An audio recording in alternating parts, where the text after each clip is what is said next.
There's been a especially. significant earthquake happening on the Kamchatka Peninsula of Russia. That's the sort of part of Russia north of China that extends into the Pacific Sea.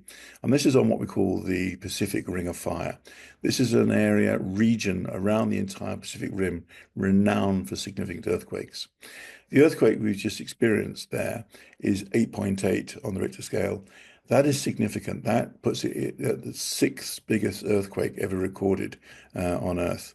So this is a substantial earthquake. And although not all earthquakes will generate tsunamis, this one has generated a series of tsunamis which are propagating away from this epicenter off Russia.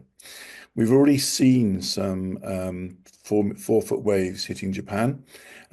Similarly, we're getting 4-foot waves approaching Hawaii and hitting Hawaii.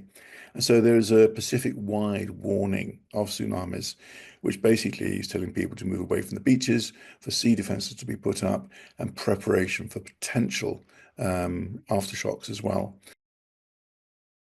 Earthquakes occur where we get tectonic plates, normally where we get tectonic plates rubbing against each other. So you've got the big Pacific plate. You know, the Earth is made up of these sort of geology plates, these geophysical plates, and the Earth is sort of where these plates rub, where they sort of join. We get stresses building up, and then every so often we get a sudden release of pressure, and part of the seabed flips up. And so it's that flip that causes the tsunami. And not all flips, not all sort of earthquakes will generate these. Some might be a very different characteristic, but this is obviously one that flipped up.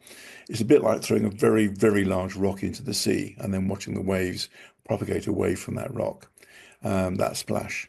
And so that's what's happened in this case, and that's why this particular one has generated a tsunami. It's not huge. It's not one that's going to cause mass devastation, but it will cause coastal flooding and it will cause damage.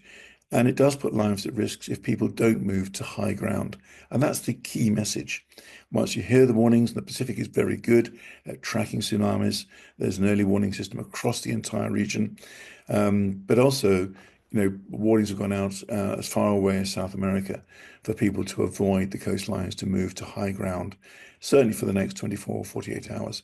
And it can take 24 hours for the waves to cross the Pacific from the Kamchatka Peninsula all the way down to, say, Chile and Peru. In these areas, the countries are used to tsunami warnings, and the public would have been trained already that the first thing to do is stop what you're doing and move to high ground. Lock up your houses, lock up your shops, and just move as quickly as possible in a calm way to high ground. And once you're in high ground, you are safe from these events.